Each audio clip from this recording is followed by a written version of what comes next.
him is watching like on TV.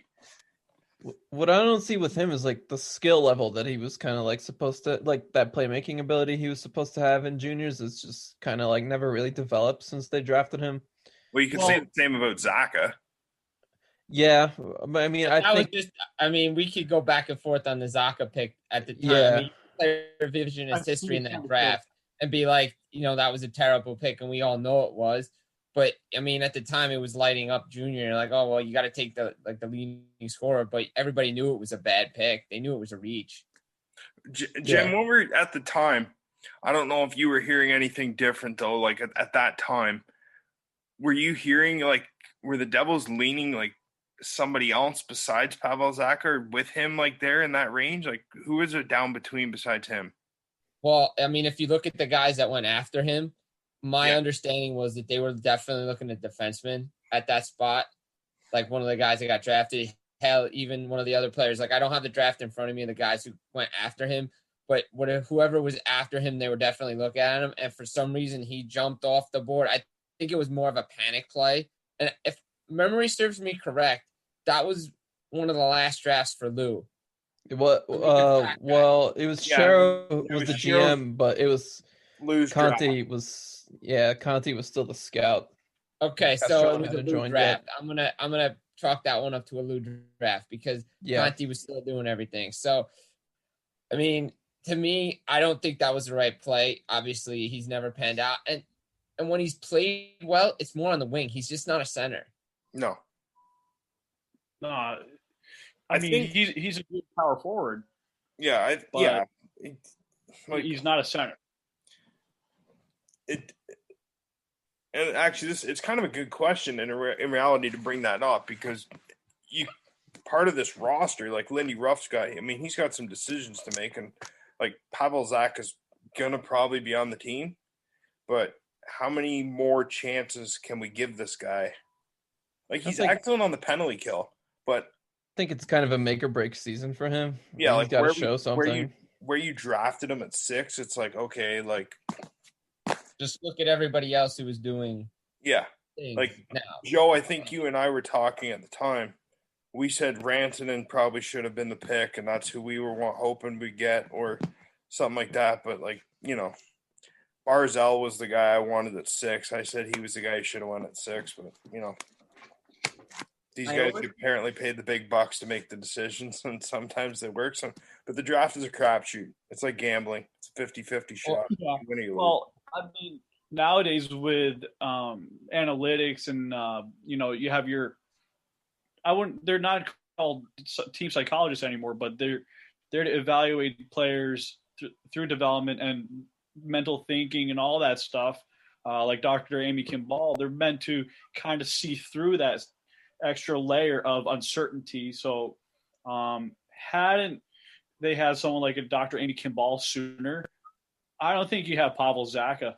I think you probably get one of those players like Ivan Provorov or Varensky type player. So who knows what the future would have been had you not picked Zacha, but that's a different story for another day. Well, I just looked at the draft, and Provorov and Werenski were taken right after him. So that's all you need to know. By the way, Varensky was a Paul Castron scouting pick. So there you True, go. he did pick him with Columbus. So there you go. I mean, just like I said, look at the 2 defensemen that went after him, and that's all you really need to know. I mean, there's a lot of guys on that roster that, you could flip around. I mean, it's interesting to me because thinking of these line combinations going in, like where's everybody going to fit? Like Andreas Johnson, they just brought him in from Toronto with that trade, which is a good move. I mean, where's he going? Is he playing top line with Heishier? Are you going to move him down? Is Hughes going to be on the top line? Like where you put your centers? Like where's Palmieri and Gusev going to fit everything, and who is their partner going to be? It's interesting. I know, Alex, you and I are pretty much on the same page in this when you put your tweet out that it seems like pretty much the Devils are done like for this offseason, because if Mikael Granlund's getting $3.7 million, I think that's overpriced for a player like that and out of the Devils' range. Yeah, I mean, I think they're done in free agency. I wouldn't say they're done on the trade market necessarily. We'll have to see what happens there. last I heard from the fourth period is that the Devils had interest in Mike Hoffman, and sorry to the Mike Hoffman people, I don't think the Devils are going to land him, but I do think Derek Brassard is a good, solid bet for the bottom six if no one else impresses in preseason training camp. So let's just put it that way. That would be like an insurance policy for PTO.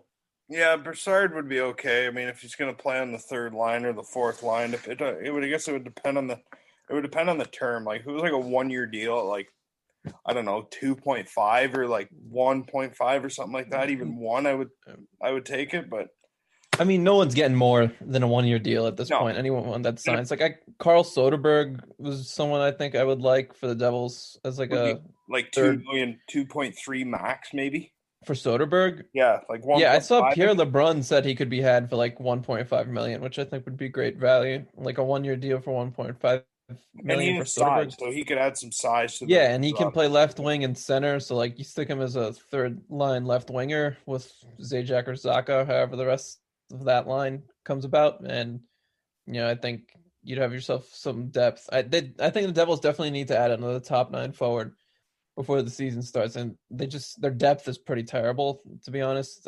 You can't just count on. I'm with you. Like, I've watched enough video now. Like, I don't think signing Mike Hoffman is the greatest idea. Like, it's basically like he's basically good from like one spot on the ice. It was basically like Camilleri like 2.0. Like, Camilleri was basically only good from like that hash mark spot. That was it. Yeah, Hoffman's basically a power play specialist at this point. He's a good finisher too. I think if you had like put him on a line with Jack Hughes, he's gonna score some goals. But I would understand if they did it at like this point, because it would basically be a bargain. And you can flip him at the deadline for something. Exactly. Yeah. So at that point, I'm thinking, okay, like maybe it's not that bad. But what's Mike Hoffman probably going to get? 1 year, $5 million? I would think, yeah, he should get more than Granlund. So I don't see the Devils spending that much on another free agent, even if it's just on a 1-year deal. I think if Fitz is going to make another move, it'd be someone like Brassard or Soderberg in free agency. But I think he's looking at teams who are in tight cap situations, like the Golden Knights and the Lightning. If he can like weaponize his cap space that way, I think that's more likely how they make a move this offseason. But we'll just have to wait and see over the next 2 weeks, because something's got to give with some of these teams. And eventually they're going to have to shed salary. Okay, so we're closing in on 30 minutes. So we're closing in on 10 minutes left in the first part of this. So there was something I wanted. Well, I can follow up with Alex on that with the Tampa Bay Lightning thing. Yes. So we saw Kucherov. He's got a little bit of a hip issue. Yeah. Yeah, okay. So he may go on LTIR. The status of Steven Stamkos is still unknown for the start of training camp and the start of the season. All signs point to he's coming, but that helps them open up cap space if they put those two guys on there, because they just signed Chernak and Ruda today. Okay, here's a question, Jim. No, yes. Elliot Friedman kind of said this too, and I was talking about this with my cousin today at work. He's a big Leafs fan. So, but we were talking, and I said, Tampa's in cap hell. How kind of sketchy and weird all of a sudden that Nikita Kucherov all of a sudden has this injury just before the season starts, and there's no talk about it at all through the offseason. So we're just going to throw Kucherov on long-term injured reserve. And I'm thinking, of all the players to put on long-term injured reserve, why are you putting Kucherov on long-term injured reserve? Wouldn't you put like somebody like Johnson or like somebody like that? But I guess it's because Kucherov's making like $9.5 million. Well, so he's actually hurt too. He might need surgery. So Jim can back me up on this. That is a Lou Lamoriello move. Yo, Robidas Island, baby, you know about it. Robidas Island still exists. I don't care what anybody says. Robidas Island exists. So Joffrey Lupul's been to Robidas Island. Obviously named after Stepan Robida.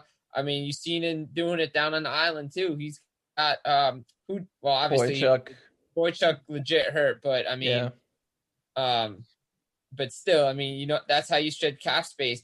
And to me, and again, I'm gonna throw this to everybody. To me, I was like, why is everybody helping out Vegas?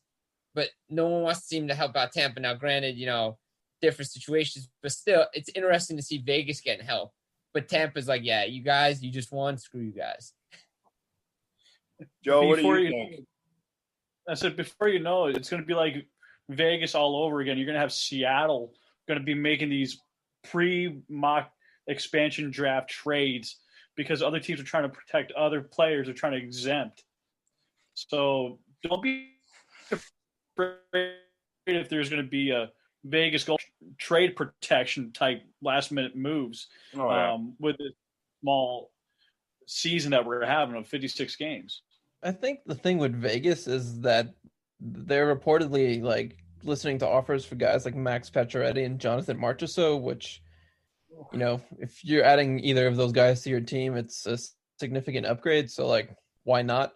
Like in the case with Tampa Bay Lightning, it's like you're not getting Cirelli or Chernak or Sergachev from them. Like if you're going to trade from them, it's probably going to be more for like depth guys. Like we're still good players like Andre Palat or Alex Killorn or something like that, or Tyler Johnson as well. I mean, with Vegas, if you're getting Pacioretty and Marchessault, Pacioretty's a top line winger and Marchessault's a top 6 winger forward. If you can add one of those guys to your team, I think that's why maybe basically use either one of them at left wing or right wing. Yeah, I would take Marchessault in a heartbeat.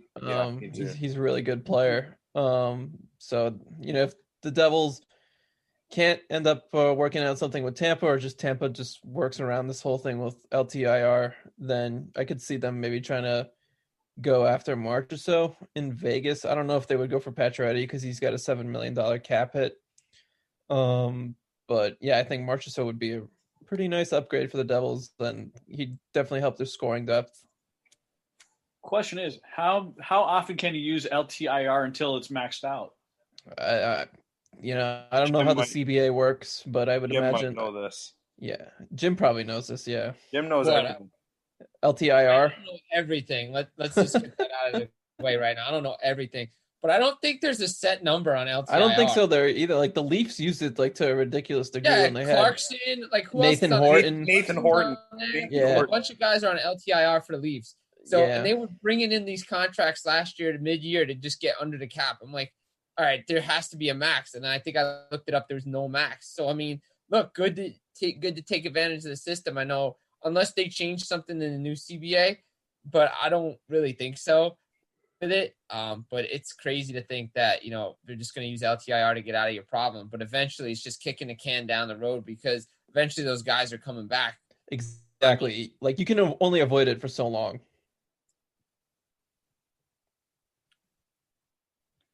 Mike, you got something you want to add?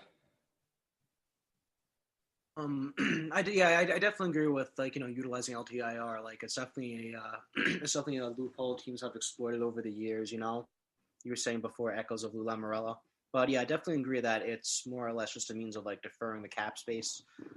In regards to Tampa though, didn't they waive Tyler Johnson? Yeah, but no one claimed him, so.